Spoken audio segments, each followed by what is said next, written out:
omuliro bwe gutyo gukwokya.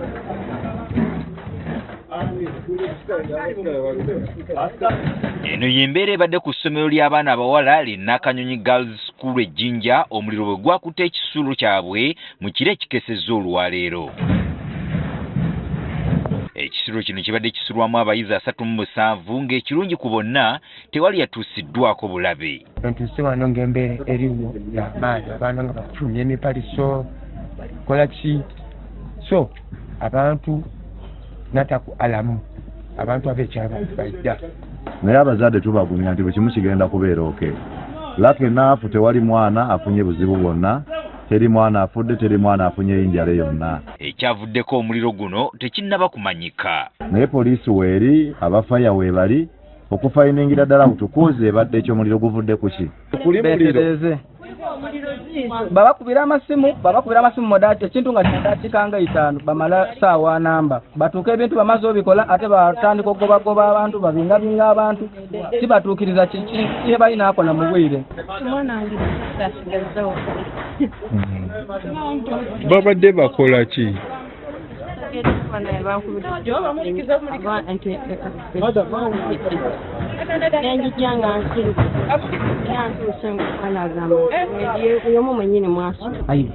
wano kirungi ntusenga fire brigade yona etusezena nakatuuka omwana wange mugwineko era mulina engezira mwana afune era saawa zino abazaire abasinga beeriye ku isomero kuno bali kwenda abaje n'abaana bigezaako okwira awalala ni staff abakulira isomero lino tubone nti abaana basobola okujja ku nkyo kuba abazaire bali kuwaza baje n'abaana aye tuligezaako okubasaba tube kuno n'abaana paka ebunakya basobole okutambula bulungi n'abaana. Tuzzeeyo enkya ya leero okulaba ebyayononese era tukizudde nti abayizi tebasigazza kantu.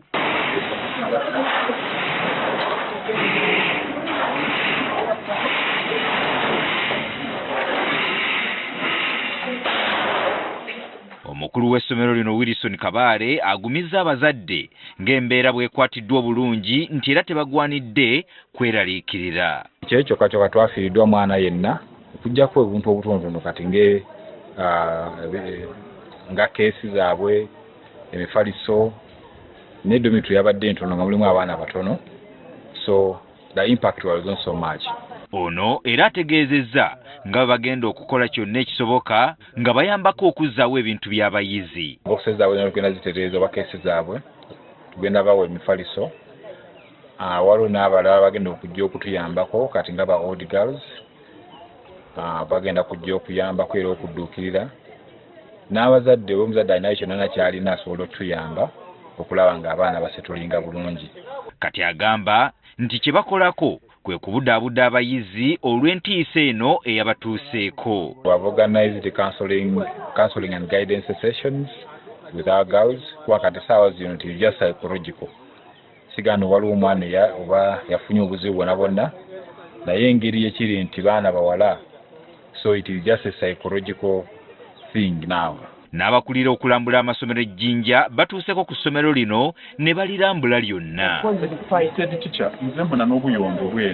Bano basabye abakulu mu ssomero lino okwongera okunyweza ebyokwerinda ku ssomero lino naddala nga bateekawo ne kamera enkesi. So we have agreed that we need also to work on the security and install cameras, especially behind there, so that we can see who is coming in, who is picking what at every time of the day, and the ventilation should improve. Bano bategeezezza nti essomero lisigadde liggule nga likola kubanga abayizi bano balina ekisulo ekirala we basobola okusula. Nti abaana babiri basula mu dormitory babaire mu 30 bwe bafunye obuzibu buno babasengwire babayiza mu dormitory dindi gangulu wano bali sharinga kuniba naibwe kuba spaces zidbaidi kalibo. Era basabye amasomero gonna mu Jinja okuteeka mu nkola ebiragiro ebyateekebwawo minisitule y'ebyenjigiriza n'ebyemizannyo naddala mu kiseera kino ng'omuliro guzzeemu okukwata amasomero. Nga tulina di cameras, tulina di fire extinguishers,